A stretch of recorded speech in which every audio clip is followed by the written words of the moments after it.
welcome. Today we're going to show you how to download N8N in your desktop. So the first thing that you need to do is to download the Docker app.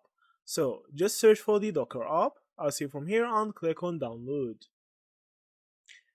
Now from here you need to download this version, as you from here. Click on it, as you from here, and now it will start downloading. So after the download finishes, just open it and install the Docker app. So after you install the app, you need to restart your PC, and after you do that, the app will open automatically.